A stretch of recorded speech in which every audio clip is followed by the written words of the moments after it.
Assalamualaikum warahmatullahi wabarakatuh. Perkenalkan, nama saya Cantika Putri, NIM 24010122 dari kelas A3 2024, program studi bimbingan dan konseling mata kuliah Pendidikan Agama Islam. Di sini saya akan memaparkan beberapa kasus. Kasus yang pertama, selanjutnya ada identifikasi masalah. Yang pertama ada masjid hanya ramai saat sholat Jumat saja.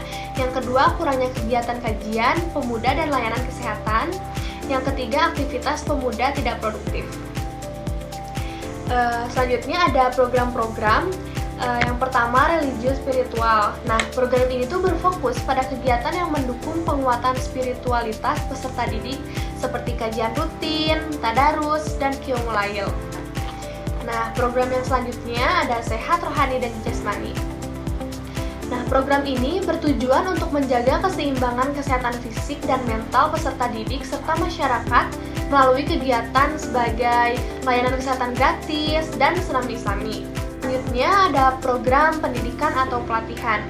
Keterampilan kerja kayak pelatihan berbagai keterampilan praktis seperti kewirausahaan, kerajinan, atau keahlian teknis untuk mempersiapkan individu memasuki dunia kerja atau menciptakan peluang usaha sendiri. Literasi digital Islami, pengenalan dan pelatihan penggunaan teknologi digital yang berlandaskan nilai-nilai Islami sehingga peserta mampu memanfaatkan teknologi secara bijak dan positif dalam kehidupan sehari-hari. Program selanjutnya ada sejahtera ekonomi, pelatihan kewirausahaan Islami. Ini tuh memberikan pelatihan keterampilan berwirausaha yang sesuai dengan prinsip syariah seperti bisnis yang halal, jujur, dan beretika agar masyarakat mampu menciptakan usaha mandiri yang berkelanjutan.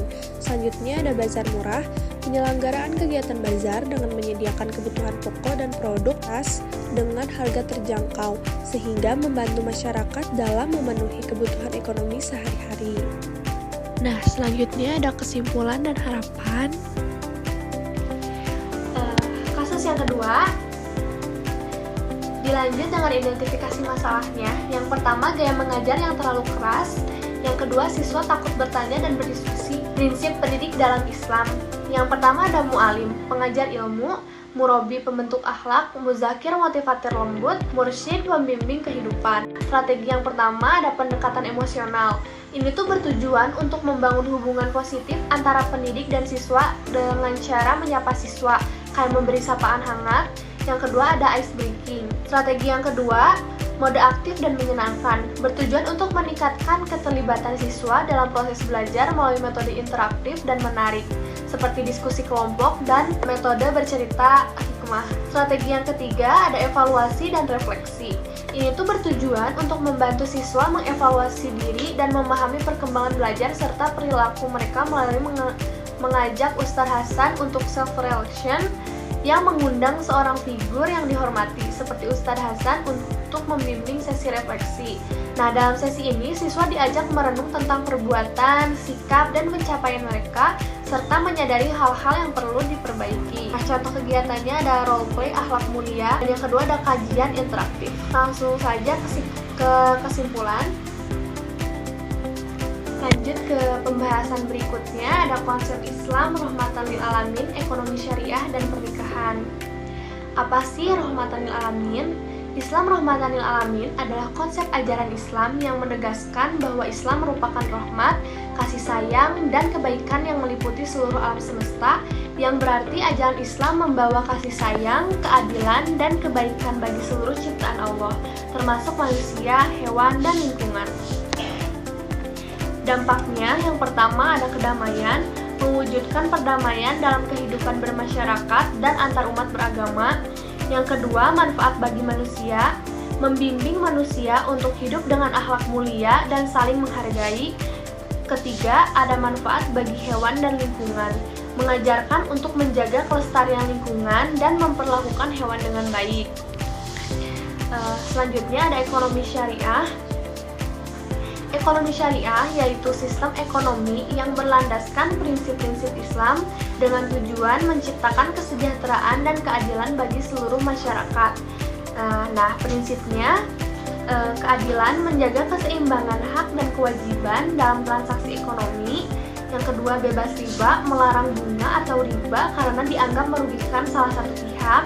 Yang ketiga, ada transaksi halal. Semua kegiatan ekonomi harus sesuai dengan hukum syariah, bebas dari unsur haram dan penipuan.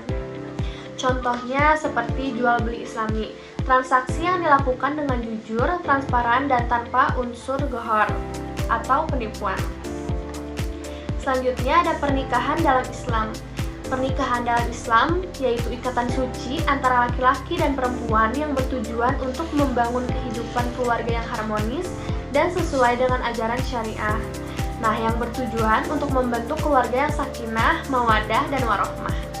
Prinsipnya, akad ijab qabul sebagai perjanjian sah antara kedua belah pihak, mahar, pemberian dari pempelai laki-laki kepada perempuan sebagai simbol penghargaan dan kesungguhan.